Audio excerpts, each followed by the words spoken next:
Hello everybody, this is Gino back here, and today we're going to be doing something a little bit different, a review of the Itali GTO. This is a sports car that costs about $2 million, and I bought it when it was on sale, but I wanted to make a video discussing whether it was really worth it for somebody to buy it at full price, or whether you should wait for it's on sale, or if you should buy it at all. The first thing I want to discuss is its performance on a track. And I have to say, it's a very refined vehicle. When you can see in the footage, you're going to notice that on my first lap, it was not very productive. I had multiple times in which I crashed when I missed objective points because I was not using the car as it was intended. However, as you're going to see on the second lap, I had a lot more success. I was able to use the brake and handbrake far more effectively, and I was able to take the car around the course with a substantial amount of ease. But it was not something that I could just throw on the course and drive around without having to think about it. I had to constantly keep thinking, alright, what's going to happen up here? Am I going to have to brake here? What do I have to do? This made the car more difficult to handle than, say, the Slogan GT, or even to a lesser extent, the Ocelot Pride. Now with top speed, I'm going to be comparing the Itali GTO to the Slogan GT, the other high-end sports car that came out with the Arena War update. And we're going to be doing it in two different tracks, one of which is a almost completely flat track, and another one which is a more dynamic track that is representative of your normal driving experience in GTA Online. We're going to start off with the flat track.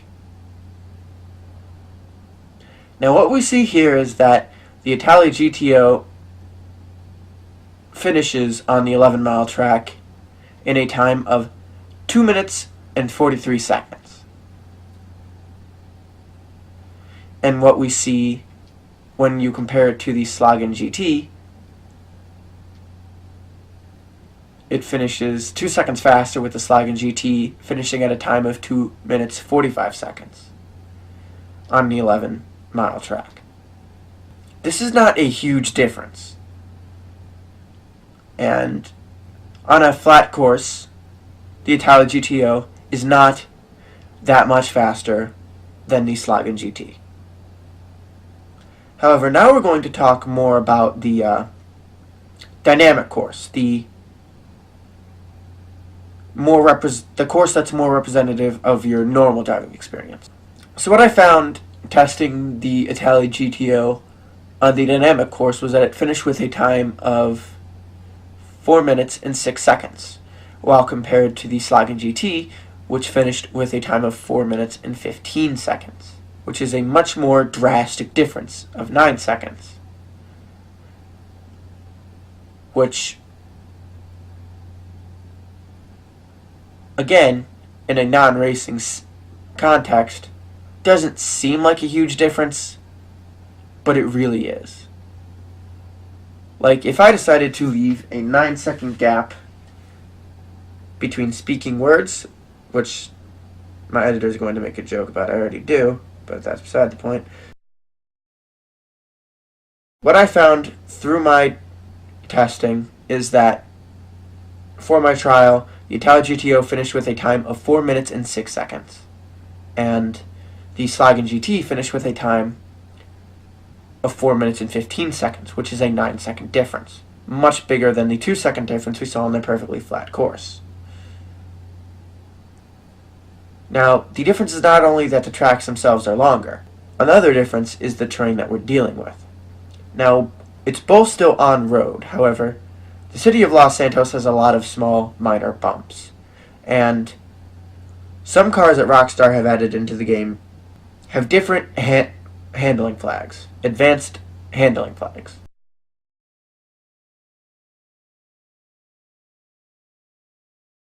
And pretty much it affects how the car performs in certain circumstances. If you go over like tiny bumps, cars with advanced handling flags will get a speed boost when cars without them will not. The Slaga GT, I picked it specifically because it's a high-end sports car that performs well, but it does not have these advanced handling flags that cause it to gain such speed, meaning in a city environment, the Itali GTO is going to be faster.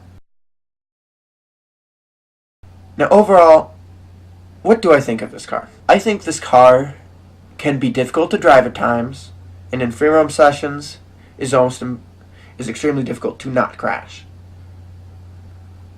Because of the advanced handling flags, this car tends to gain lots of speed very quickly in the city environment. It will bounce around a lot, I've noticed, which will make it difficult to avoid collisions. So I'm going to rate this on a scale of 0 to 10.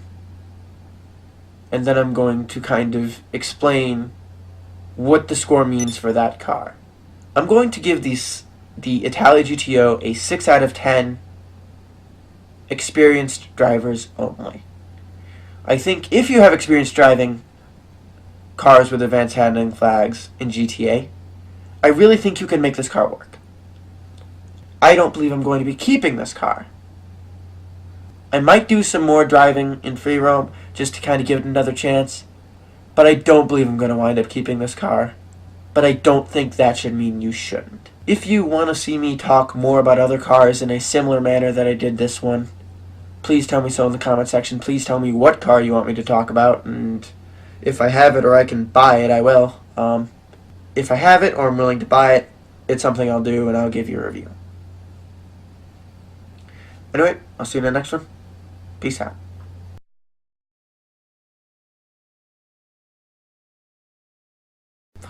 Fuck.